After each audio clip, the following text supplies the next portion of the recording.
Yamasha, Yamasha.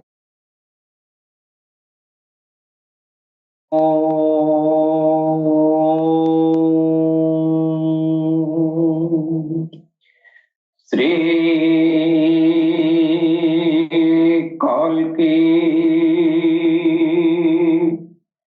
वैष्णवे नमः। ओम श्री कालकी वैष्णवे नमः। ओम श्री कालकी वैष्णवे नमः। तेजोसि तेजो मयि वीर्यमसि वीर्यमयि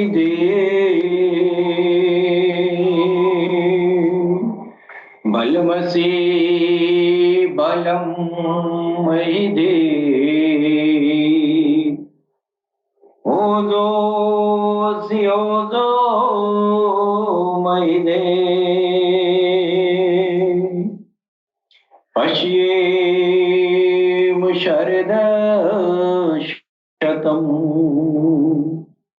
जीवेम शरदशतम् प्रब्रवाम शृणुयाम शरदशतम् प्रब्रवाम शरदशतम्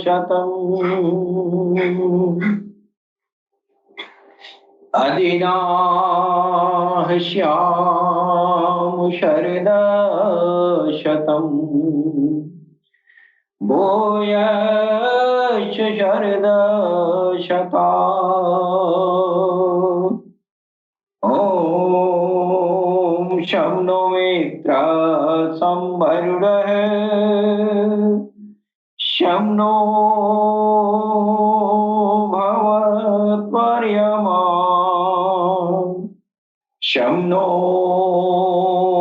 इन्द्रो बृहस्पतिः शं नो विष्णु रुरुक्रमः ॐ शान्ति शान्ति शान्तिः। ॐ पूर्णमदः पूर्णमिदं पूर्णात् पूर्णमुदच्यते पूर्णस्य पूर्णमादाय पूर्णमेवावशिष्यते।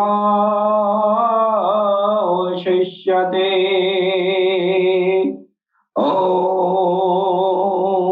शान्ति शान्ति शान्ति।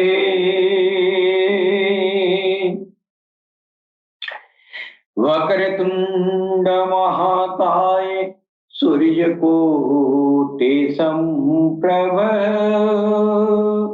निर्विघ्नं कुरु मे देवं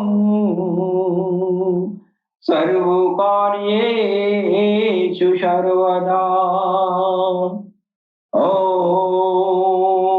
गंगणपतये नमः। ॐ गंगणपतये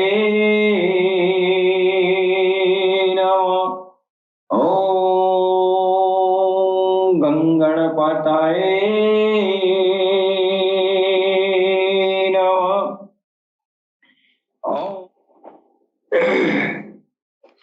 सर्वप्रथम हम अपने भगवान सद्गुरु सैयदी यूनुसल गौहर की चरण कमलों में मैं भगवान श्री राम की धरती से मैं कोटि कोटि नमन करता हूँ। तत्पश्चात हमारे जितने भी भाई बंधु जो पूरी दुनिया में अलरा टीवी के प्लेटफॉर्म से प्यार और मोहब्बत का पैगाम इंसानियत के बीच पहुंचाते हैं, उन सभी भाई बंधुओं को मैं सर नवाकर प्रणाम करता हूं। दोस्तों, हमारे अलरा टीवी के प्लेटफॉर्म से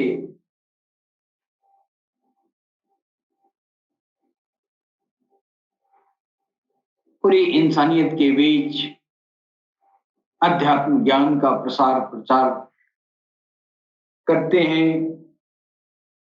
और इस अध्यात्म ज्ञान के जरिए विश्व के सभी समुदायों के बीच आपसी प्यार मोहब्बत सौहार्द पैदा करने का प्रयास करते हैं। दोस्तों, दुनिया जो है बड़ा विचित्र है। इस दुनिया में अनेकों प्रकार के मतांतर विकसित हैं। बहुत सारे हमारे अवतार पैगंबर ऋषि मुनि वली औलिया तमाम तरह के हस्तियां जमीन पर आई। हम सभी धर्म के सभी समुदायों के पेशवा को नमन करते हैं। हम सबका स्वागत करते हैं, सबका सम्मान करते हैं और सभी धर्मों में निहित जो अध्यात्म से संबंधित जो मूल बातें हैं, उन मूल बातों को इंसानियत के दिलों तक पहुंचाना चाहते हैं। हमारा उद्देश्य सारी इंसानियत के दिलों को भगवान के ज्योति से चमका देना है। ये अभियान हमारे भगवान सदगुरु सैयद यूनुस अल गौहर की कर कमलों द्वारा पूरी इंसानियत की सेवा के लिए पूरी दुनिया में अमन अमान और मोहब्बत पैदा करने के लिए ये दिलों का चमकाने वाला अभियान जारी है, जो विश्वव्यापी अभियान है। जी दोस्तों, दिल कैसे चमकता है, हम इसी पर चर्चा करते हैं।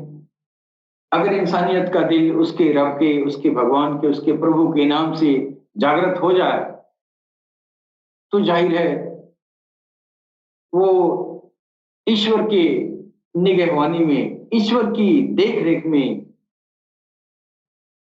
ईश्वर से जुड़ के अपना शांतिपूर्ण प्रेम पूर्वक अपना जीवन यापन कर सकता है, अपने अपने दीन और धर्म में रहते हुए। कोई दीन और धर्म खराब नहीं होता है। दीन और धर्म में बिगाड़ पैदा हो जाने से दीन और धर्म को मानने वाले लोगों के बीच, इंसानियत के बीच विकार पैदा हो जाता है और ये विकार दरअसल मनोविकार के रूप में जाहिर होता है। जी इंसानियत जो है, इंसानियत के बीच जो दुनिया में फसाद का जो कारण है वो दरअसल इंसानियत के बीच जो धर्म और संप्रदाय जो आए हुए हैं, इन संप्रदायों में विकार पैदा हो जाने की वजह से होता है। दरअसल संप्रदाय में विकार नहीं पैदा होता है। लोग कहते हैं आमतौर से कि हिंदू धर्म में विकार पैदा हो गया है, इस्लाम धर्म में विकार पैदा हो गया है, या अमुक धर्म में विकार पैदा हो गया है। इससे मतलब ये नहीं हुआ कि धर्म ही खराब हो गया है।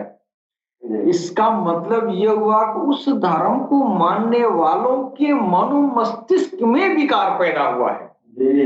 ये मन का विकार है, मने कि नहीं? तो आप जो है सामने बैठिए, है ना? तो ये विकार जो है इंसान का जो है, ये धर्म खराब नहीं होता है, इंसानियत के अंदर वो जो है मन पर जो है नियंत्रण खो जाता है। सामने कुर्सी है, बैठिए ना। कुर्सी कौन है? अरे इधर रखिए, इतना बुलवाए आप, गजब बात है। हाँ, तो वो हम विकारों का जो है और इधर आइए, इंसान के अंदर धर्म और दीन में विकार जो पैदा होता है, दरअसल दीन और धर्म में नहीं होता है, दरअसल इंसान के मनो मस्तिष्क में विकार पैदा होता है। और वो विकार जो है इंसान के ये मानस पटल पर काम, क्रोध, लोभ, मोह, मद मत्सर, अत्याचार, व्यभिचार, ऐसे ये जो है इस तरह की जो है मनोभाव, मनोदशा इंसान के मानस पटल पर छुपे रहते हैं। और जब भी वो जो है अनुकूल परिस्थिति पाते हैं तो ये विकार ये इंसान के ऊपर जो है हावी हो जाते हैं और इंसान जो है खताओं को, गुनाहों को, पापाचार करने पर मजबूर हो जाता है। ऐसा इसलिए है, अगर अगर ये मनोविकार नहीं होता तो ये मनोविकार जो है पढ़े लिखे लोग जो है, होशियार लोग, अगर ये विकार नहीं होता, बीमारी नहीं होती, तो एक भला चंगा पढ़ा लिखा क्वालिफाइड आदमी, सत्संगी आदमी, साधु महात्मा कहे जाने वाला भी जो है पापाचार के कार्यों में मजबूर होकर लिप्त हो जाता है। दुनिया ये नहीं जानती है, दुनिया ये देखती है कि अमुक आदमी गुनहगार है और फला गुनाह कर दिया, फला पाप कर दिया, लेकिन ये इंसानियत को ये पता नहीं है कि वो इस पापाचार को करने पर मजबूर कहां से हो रहा है। दरअसल वो मजबूर इस तरह से हो रहा है कि उसके मानसिक पटल में विकार पैदा हो गया, मानसिकता में बीमारी है, उसके मनोधरातल जो है बीमार है ना। और वो बीमारी आई कहां से है? वो बीमारी जो आई है वो इंसान के अंदर एक ऐसा आसुरी आत्मा छुपी हुई है, उस आसुरी आत्मा की वजह से इंसान का मानस पटल जो है ये जो है विकार युक्त हो जाता है। तो हम जो है अध्यात्म के रास्ते में जो है ये इस आसुरी आत्मा को समझना बुझना जरूरी है कि कैसे हमारे मन पर ये जो है अपने नियंत्रण में आसुरी आत्मा रखता है। तो ये जो है इंसान को इस बात को समझना चाहिए कि हमारा मन क्यों मजबूर हो रहा है कि अमुक गलतियां न चाहते हुए भी कर ही जा रहे हैं।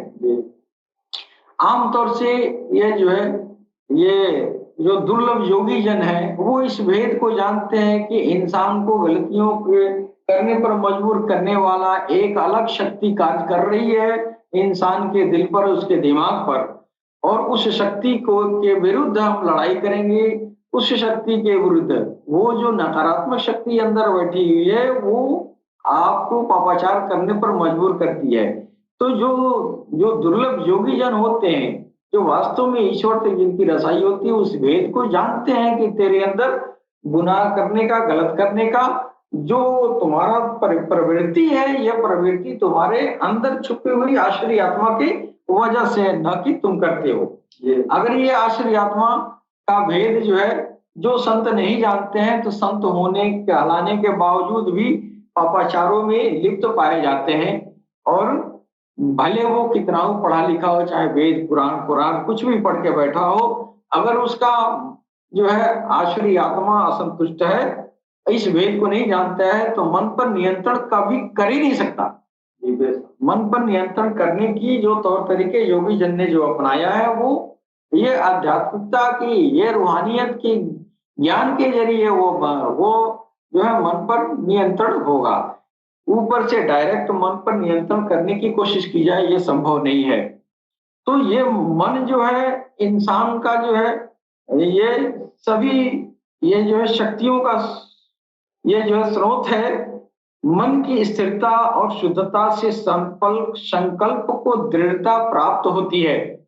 इसके विपरीत मन की चंचलता विनाश को भी आमंत्रण देती है। जब तक मन को जीता जाता तब तक राग और द्वेष शांत नहीं होते हैं इंसान के अंदर। मनुष्य मन जो है मनुष्य की सभी शक्तियों का स्रोत है। मन की शक्ति से ही मनुष्य जीतता है, मन की दुर्बलता से ही हार होती है। मन चेतन और अचेतन दोनों स्तर पर जो है व्यक्ति के संपूर्ण व्यवहार और व्यक्तित्व को प्रभावित करता है।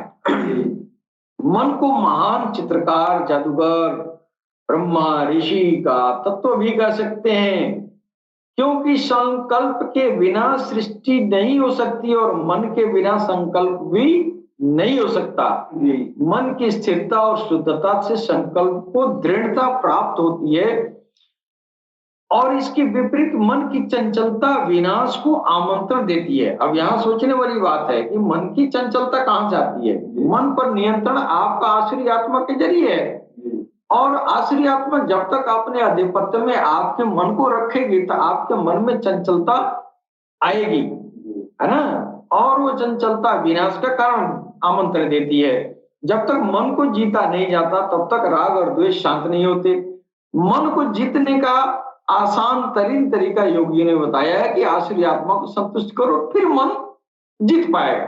जब मन जीत पाए तो फिर आपके मनोमस्तिष्क के अंदर से जो राग द्वेष नाम की जो विकार हैं ये सारे विकार मिट जाते हैं। इसलिए मन पर नियंत्रण जरूरी है और मन पर नियंत्रण के लिए आश्रय आत्मा को संतुष्ट करना जरूरी है कि नहीं? तो आश्रय आत्मा कैसे संतुष्ट होगी? इसके लिए भगवान श्री कृष्ण ने गीता में बाकायदा उन्होंने बताया है और ये इस मन की चंचलता पर भी भगवान श्री कृष्ण ने जो है बहुत बेहतरीन जो है बातें लिखी हैं, बताई हैं। इंसानियत को पढ़ना चाहिए। भगवान कृष्ण जो है गीता में कह रहे हैं मन को बड़ा चंचल बताते हुए बताते हैं कि ये मथ डालने वाला चीज है, ये इंसान को मजबूर करता है, मथ डालता है। उनके अनुसार मन बहुत बलवान है, जैसे वायु को दबाना कठिन है। समझिए कि गीता में भगवान कृष्ण ने कितनी अच्छी बात कही, कितनी बड़ी बात कही, लेकिन इसी गीता को पढ़ने वाले आज भी इस बात से अनभिज्ञ हैं कि ये जो है जैसे भगवान श्री कृष्ण कह रहे हैं कि ये मन वायु की तरह, जिस तरह वायु को दबाना कठिन है उसी तरह इस मन को भी दबाना कठिन है। क्यों? तो मन के अंदर जो बल दे रहा है वो आश्रय आत्मा है, वो बड़ी ताकतवर होता है ना? वैसे मन को वश में करना भी बहुत कठिन है। गीता के 6वें अध्याय में कहते हैं निसंदेह मन बहुत चंचल है, परंतु अभ्यास और वैराग्य द्वारा इसे नियंत्रित किया जा सकता है। ये रास्ता भगवान कृष्ण ने बताया कि निसंदेह मन बहुत चंचल है, लेकिन इसको कंट्रोल करने के लिए अभ्यास और वैराग्य करना पड़ेगा। तो अभ्यास किस चीज का अभ्यास करेंगे? अभ्यास वही है कि अपने प्राणायाम और ये आप जो है तमाम तरह के जो है योग प्रक्रिया है, योग की क्रियाएं हैं। तो इन सब क्रियाओं को करने से आपके जो है आश्रय आत्मा जो है काबू में आती है कि नहीं? और जब ये जो आध्यात्मिक तरीका है, जैसे सरकार को हर शायरी में बताया है कि अपने दिल में भगवान के नाम को समाओ, उसको अपने धड़कनों में तकरार करो, उसको अपने धड़कनों में सिंक्रोनाइज करो, फिर वहां जो है राम राम टकराएगा, फिर वहां राम राम से ज्योति बनेगी, है ना। तो ये वही है जिस तरह भगवान कृष्ण ने जो है, जो ये प्राणायाम की बात जो लोगों ने कहा है, प्राणायाम के अगर कई तरह का प्राणायाम होते हैं, तो इस तरह की जो है क्रियाओं से ये जो है आश्रय आत्मा जो है, इन सब क्रियाओं से ज्योति बनती है, भगवान के नाम की दिव्य ऊर्जा बनती है। उस दिव्य ऊर्जा के जरिए वो नाभि आत्मा जो है काबू में आती है कि नहीं, काबू में आती है, फिर वो मन पर नियंत्रण उसका कम होता है कि नहीं। लेकिन अगर पारंगत गुरु मिल जाए तो उसको जो है आसानी से उसको जो है अपने शिष्य की मदद करके और आश्रय आत्मा को शांत कर देता है, और वो उसकी आध्यात्मिक रास्ता पर प्रशस्त होने लगती है। क्यों? तो उसके आश्रय आत्मा का अधिपत्य कम हुआ तो फिर जो है उसके दिल पर भगवान की अधिपत्य बढ़ती जाती है जी, है कि नहीं। आश्रय प्रवृत्ति घटेगी तो दैवीय प्रवृत्ति बढ़ती है। जब दैवीय प्रवृत्ति बढ़ती है तो फिर वो मन पर नियंत्रण होने लगता है। इसी को भगवान कृष्ण ने कहा कि अभ्यास और वैराग्य द्वारा। तब क्या वैराग्य और अभ्यास कैसे होगा? सदगुरु का हाथ पकड़ेंगे, फिर वो आपको बताएगा कि ये भगवान के नाम की ज्योति आपके अंदर जगेगा। फिर आपके अंदर बहुत सारी आत्माएं, आसुरी आत्माएं, और ये जो है बहुत सारे शैतान का और असुरों का, नहीं राक्षसों का किला आपके अंदर बैठा हुआ पड़ा हुआ है। इस किले को तोड़ना होगा। ये तोड़ना, यह जो है भगवान के नाम के सिमरन से, भगवान सदगुरु के नजरों से, जो यह जो है दृष्टि से, ये सब आना, ये दृष्टि में आएगा। फिर उसकी ज्योति जो है, ये गुरु के तरफ से ज्योति, दिव्य ऊर्जा उसके अंदर जाएगी, फिर वो संतुष्ट होता है। और तौर तरीके हैं गुरु के पास। इन सब चीजों को वैराग्य कहा गया है कि नहीं। आप गुरु पास जाएंगे तो जाहिर है कि आपको जो अभ्यास कराएगा, है कि नहीं। तो कुछ गुरु वैराग्य करा देते हैं कि ये घर रहेगा, न घर दुनिया में रहेगा, और न ये जो है ये इसको दुनिया आसुरी आत्मा पिछाएगी, नो माया में जाएगा, काम क्रोध लोभ मोह से भाग जाएगा। तो बहुत सारे गुरु वैराग्य करा देते हैं, ये ले जाओ भैया, घर छोड़ो, दुनिया छोड़ो, गांव, ये जो गांव छोड़ो, जंगल में जाओ, ये वैराग्य हो गया। तो वो भी जो है जाके जब दुनिया छोड़ देगा तो उसको जो है मन पर नियंत्रण हो जाता है, इसलिए कि वहां आसुरी आत्मा में जाके कायल हो जाती है। न बढ़िया खाना मिलेगा, ना बढ़िया पानी मिलेगा, ना बढ़िया बिस्तर मिलेगा, ना और न किसी से बात होगी, न किसी से चीत होगी, वो उसी तरह कंट्रोल हो जाता है। लेकिन कुछ गुरु ऐसे गुजरे जो आपको जो है, आपको ये जो अभ्यास का ये प्रक्रिया से गुजारे जी, ना। तो इनके वजह से इसके इस रास्ते में, इसके लिए अभ्यास से जब गुजरना होता है तो गुरु गुरु मंत्र देता है, उसका तरीका बताता है, इसको ऐसे जाप करना है, इसको ऐसे जो है हवन करना है, इसको ऐसे त्याग करना है ना जी। हाँ, ये सांसों को खींचना है, किसी को सांस रोकने का कहा गया, किसी को सांस खींचने का कहा गया है, किसी को छोड़ने का कहा गया, कोई सोहम कहा, कोई ओहम कहा, कोई अल्लाह कहा, कोई राम राम कहा, कोई नमः शिवाय कहा। ये सब तौर तरीके हैं सब उसी भगवान को पाने का। तो ये सब करना जो है, भगवान कृष्ण ने इन सब क्रियाओं को अभ्यास कहा जी। तो इन अभ्यास के जरिए ज्योति बनेगी, उस ज्योति से आपकी आसुरी आत्मा संतुष्ट होगी, फिर आपके मन पर उसका आधिपत्य घटेगा, फिर मन नियंत्रण में आ जाएगा। इसीलिए जो है ये भगवान कृष्ण ने इस बात को कहा है। तो ये जो है भगवान कृष्ण ने कहा कि निसंदेह मन बहुत चंचल है, परंतु अभ्यास और वैराग्य के द्वारा ये जो है इसको नियंत्रित किया जा सकता है। वस्तुतः राग मन को बंधन में डालता है, जबकि वैराग्य इसे बंधन मुक्त करता है।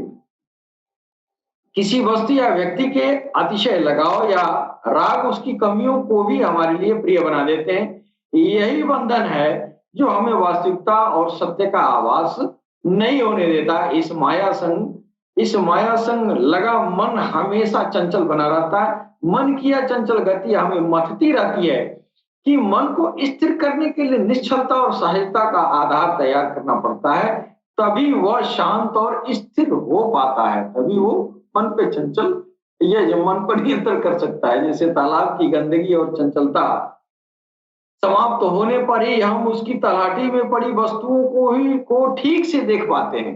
जैसे तालाब की गंदगी है कि नहीं जी, समाप्त होने पर ही उसके तलाटी में जो पड़ी हुई चीजें हैं उसको हम स्पष्ट रूप से देख सकते हैं। उसी तरह ये मन का चंचलता है, ये मन की चंचलता तालाब में पड़ी गंदगी के मानिंद है। जैसे तालाब से गंदगी का परत हटता है, फिर तालाब की तलहटी नजर आती है और वहां हीरे मोती जो छुपे हैं दिखाई देते हैं। उसी तरह इंसान के ऊपर जो ये चंचलता, जो मन की चंचलता, ये चंचलता एक तरह की मैल है जी। ये मैल हटता है, फिर अंदर आपके अंदर छुपे हुए स्वयं का बोध होता है कि इसमें भगवान का निवास भी होता है जी। तो ये जो है, इसको मन को शांत और निर्मल बनाने के लिए आपको अभ्यास कार्य में आना होगा। अभ्यास कार्य जो सारे अवतारों पैगंबरों ने भी इसका जो है अभ्यास कार्य किया और कराया, और भगवान कृष्ण ने भी इस अभ्यास कार्य को बताया, इधर इशारा किया है कि आप अभ्यास कार्य के जरिए बताएं।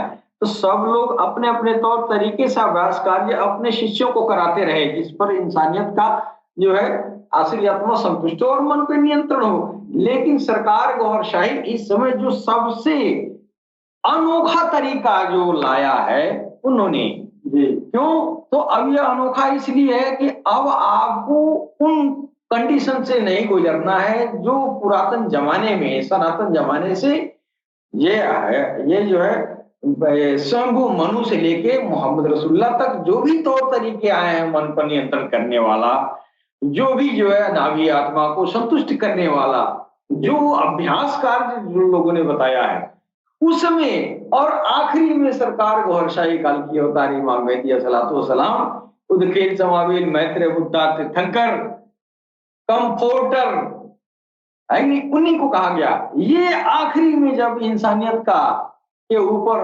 सारा मंत्र जो है फेल हो गया, सारे अवतार पैगंबर औलिया सब आके चले गए, इंसान के मनो मस्तिष्क कंट्रोल में नहीं आई। अब ये नया अभ्यास कार्य नई टेक्नोलॉजी के जरिए सरकार गौरशाही लाए हैं और इस अभ्यास के जरिए अब इंसानियत के मन पर कंट्रोल करा रहे हैं। उस अभ्यास कार्य को जरा गौर से समझने की जरूरत है कि कैसे होता है। पहली बात तो ये आसुरी आत्मा को संतुष्ट करना पिछले अखबार में भी हुआ था। भगवान श्री राम, भगवान श्री कृष्ण के जमाने में भी अगर अभ्यास कार्य लोगों ने कराया किसी योगी को तो मन पे ये जो है आसुरी आत्मा की आधिपत्य आसुरी आत्मा पर वार किया और तरह तरह से वार किया गया। लेकिन सरकार गौरशाही ने जो ये आसुरी आत्मा को संतुष्ट करने का अनोखा तरीका बताया है, वो तरीका पर जो है थोड़ा सा चर्चा करने की जरूरत है। ये जो आपकी आसुरी आत्मा है ना, ये आसानी से पवित्र नहीं होती। ये जो आसुरी आत्मा, इसको संतुष्ट करना कोई आसान बात नहीं है। ये संतुष्ट हुआ फिर आपका मन नियंत्रण में होगा, वरना नहीं होगा। लाख कोशिश करें आपका मन नियंत्रण में नहीं होगा जब तक आपके अंदर वो अदृश्य प्राणी जो आसुरी आत्मा है वो संतुष्ट होना चाहिए। लेकिन इसके बगैर गुजारा भी नहीं है। ये आसुरी आत्मा संतुष्ट होगा तभी आप आगे बढ़ेंगे भगवान के रास्ते में, या नेक इंसान तभी बन पाएंगे जब आपके अंदर ये आसुरी आत्मा ये हो। लेकिन अगर ये नहीं रहे आपके साथ तो इसके बगैर आपका काम भी नहीं चलने वाला है। इसको संतुष्ट करना ही पड़ेगा। भगवान की तरफ से अगर कुछ भी पाना है तो आसुरी आत्मा को पवित्र करना पड़ेगा। अगर ये पवित्र नहीं हुआ तो कोई भी धर्मनिष्ठ नहीं बन सकता। सिर्फ धर्म का ढोंग कर सकता है, वास्तव में धर्मनिष्ठ नहीं बन सकता। कोई भी आध्यात्मिक प्रलाभ आपको इस आसुरी आत्मा को संतुष्ट किए बगैर नहीं मिलेगा। न कोई संत बनेगा, न कोई ऋषि बनेगा, न कोई महर्षि बन पाएगा, न कोई वली औलिया बन पाएगा। ये पहला आपका कदम है मन पर नियंत्रण और आसुरी आत्मा की संतुष्टि। अगर ये आसुरी आत्मा संतुष्ट हुई फिर मन अपने आप नियंत्रण में आ जाएगा। इसलिए जो भी भगवान की राह में चला उसका पहला काम जो हुआ था वो है आसुरी आत्मा का शुद्धिकरण। अब इसका एक तरीका ये जो है कि अगर इसका ये तरीका, अगर अगर कोई खास एक तरीका होता है ना, जी, तो बहुत आसानी से सब लोग करते। इतना पैगंबर अवतार, माया अवतार सब कोई गुजर गया, तो बहुत आसान तरीका अगर होता तो बहुत सारे लोगों की, बहुत सारे जो है ईश्वर के मित्र ही गुजर चुके होते। जी, लेकिन ये इसको उसको संतुष्ट करने का, उसको पवित्र करने का तरीका इतना आसान नहीं है। इसका तरीका जो है गुरुओं, ये अगर अपने आप अगर कोई कर लेता तो गुरु की जरूरत नहीं पड़ती। गुरु के पास जाएंगे तभी ये तरीका आपको मिलेगा। जी, जैसे पौधों की अगियारी करते हैं और जमीन में बीज डाल दिए। जमीन में पहली ये बात ये कि जमीन बीज वही उगेगा जहाँ मिट्टी उपजाऊ होगा। जी, तो अगर कोई भक्त भी जाता है गुरु के पास, तो वो गुरु अगर पारंगत है तो फिर उसी को हाथ लगाता था जिसका मिट्टी उपजाऊ हो। जी, है कि नहीं? सबको नहीं हाथ लगाते थे जो पारंगत गुरु थे। जी। नहीं तो जो गुरु थे, तथाकथित गुरु गुजरे, तो उसको जो है बस चला तो बनाना है, वो बना लिए, कहीं उसको ले तो जाना नहीं है। न अपने गए न कहीं उसको ले जाएंगे। तो उसको जहाँ जमीने पर रखना है, दुनिया में रखना है, तो कोई चेला बना लेगा। लेकिन वास्तव में जो गुरु होता है वो जिम्मेदारी लेता है कि इसका हाथ पकड़े तो इसको हम ब्रह्म तक पहुंचा दें। जी, और जो ब्रह्म तक नहीं पहुंचाता है तो वो तो माँ तमाम दुनिया में घूम रहे हैं, जी, है ना। और ये जो है टंट घंट अखंड पखंड में उम्र गुजर जाता है। लेकिन वास्तव में ऐसा गुरु भी गुजरे हैं, और ऐसा गुरु है अगर देख रहा है कि हाँ इसकी मिट्टी जो है उपजाऊ है, फिर उसी को चेला बनाता था, उसके अपने साथ रखता था और उसको ब्रह्मलीन भी करता था। जी, अब ये उपजाऊ के अंदर बीज डाला गया, इसके बाद उसको पानी देना पड़ता है। तो ये जो आश्री आत्मा है वो एक पौधे की तरह है जिसमें गुरु को ज्योति रूपी पानी देना है। पौधा कुछ भी नहीं करता। आपने देखा होगा कि पौधा जो है कहीं वो जो है कहीं घूमने फिरने जाता है अपने पानी कानों के लिए, नहीं जाता है। जी, और उसके पत्तियों में भोजन बनता है, लेकिन पानी जो है भोजन बनाने के लिए पानी की जरूरत है, धूप की जरूरत है। जी, तो इसकी व्यवस्था माली करता है ना, है कि नहीं? जी, पौधे के अंदर तो भोजन बनाने का गुण तो है, लेकिन उसके बाद भी पौधे को बोना, रोपना, उसकी सेवा करना, निराई गुड़ाई करना, देख रेख करना, है कि नहीं? है, उसको समय समय पर खाद पानी जल देना, है ना। सब ये तो माली की जरूरत पड़ती है ना। उसी तरह गुरु भी है ना। ये इंसान का जो नाभि आत्मा है, जो आश्री आत्मा है, ये जो है उसी पौधे के समान है। उसको एक एक जो है माली चाहिए, जी, वो उसको सजाएगा धजाएगा, उसको संवारेगा, जी, वो है गुरु, है ना। अगर ऐसा गुरु नहीं मिला माली के तरह तो फिर चौथा गुरु तो किसी काम लायक नहीं है। जैसा वो रहेगा उसका, उस गुरु का जो है तो खुदे जो है उसकी नाभि आत्मा सर पे चढ़ के बोलती है, तो वो चेला को पकड़ लेगा तो दो आसुर आसुर आसुर मिल गए और वो जघन्य अपराध करेंगे। जी, तो गुरु भी बड़ा सोच समझ के बनाना चाहिए। तो ये जो है ये उसको उसको उस शिष्य को पोषित करने के लिए, उसकी नाभि आत्मा को पोषित करने के लिए, उसके हृदय कमल को, उसके हृदय को खिलाने के लिए, साफ सुथरा पवित्र करने के लिए, चमकाने के लिए गुरु की जरूरत पड़ती है ना। इसी तरह जो है वेद, कुरान और रसूलुल्लाह जो है, ये ऋषियों की सुन्नतों से ये साबित है कि आश्री आत्मा को पवित्र करने का काम भगवान कृष्ण और पैगंबर साहब के दृष्टि मात्र से हो गया था। जी, दृष्टि मात्र से हुआ था। नहीं, गुरु कायम मुकाम होता है, वो भगवान कृष्ण और पैगंबर साहब का नायब होता है। जी, अगर वो सनातन धर्म का गुरु है तो भगवान कृष्ण का नायब है।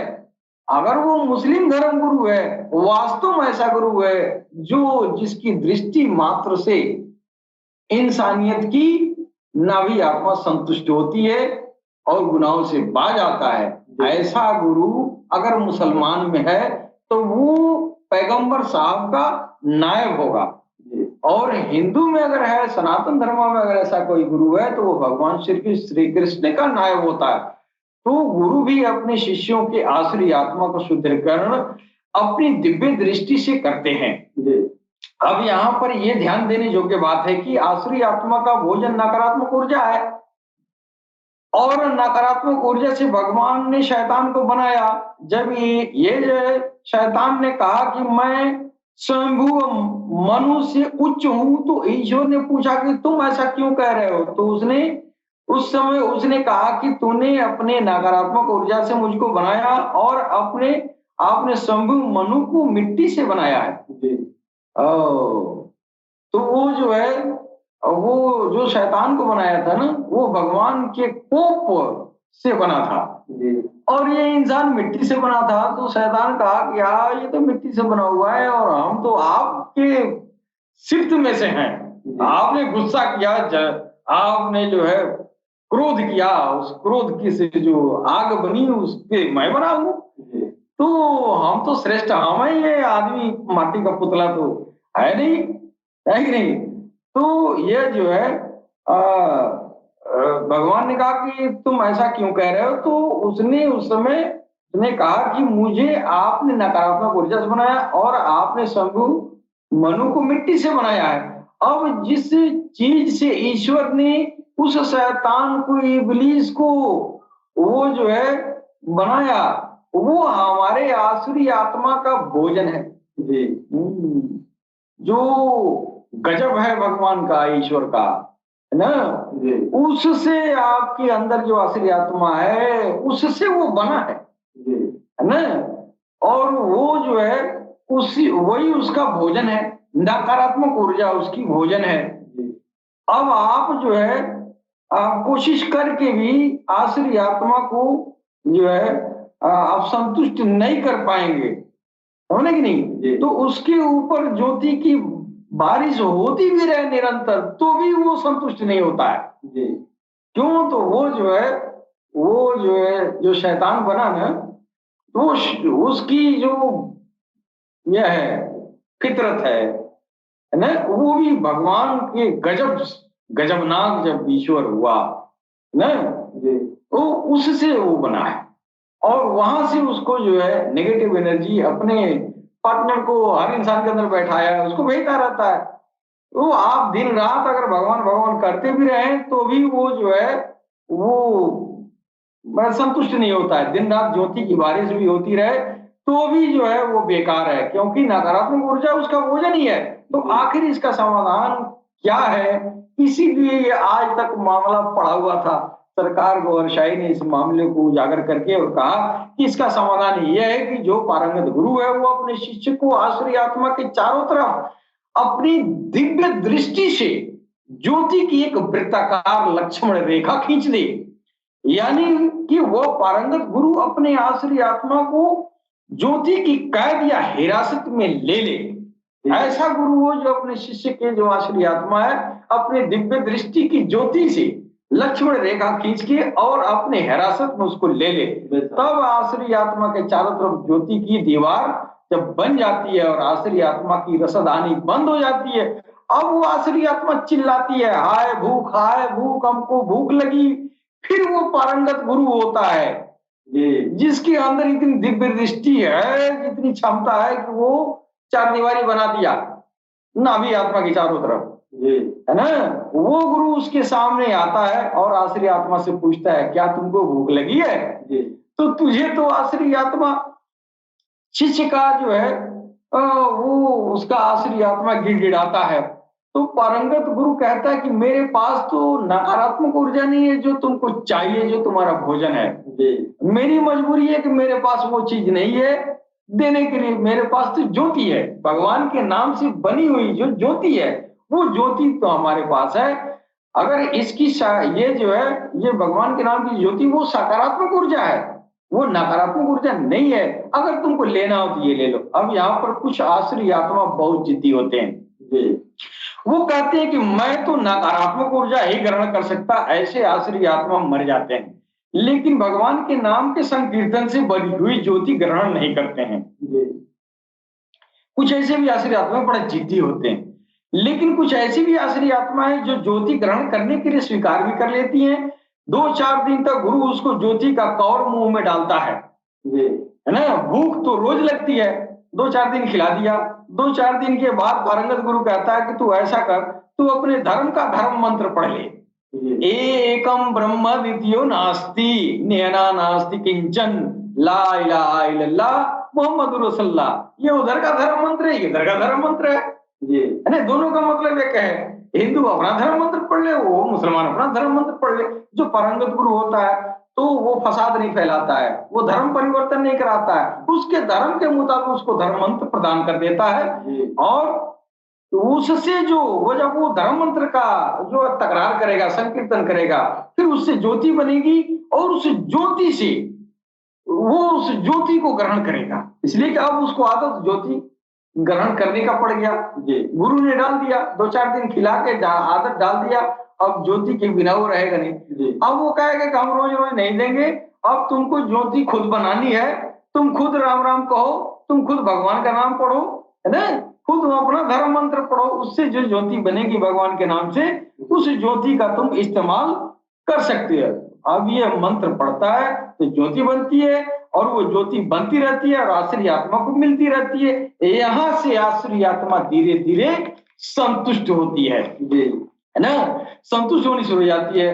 अब ये आत्मा, ये जो है आसुरी आत्मा के संतृप्त होने की प्रारंभिक अवस्था यही है क्या वो ज्योति का भोजन लेना शुरू कर दी। जब गुरु आपके आसुरी आत्मा को धर्म मंत्र पढ़ा दे और आसुरी आत्मा ज्योति का व्यंजन लेना शुरू कर दे, तो तभी होता है कि वह आसुरी आत्मा किसी सृष्टिकालीन धर्मनिष्ठ का हो।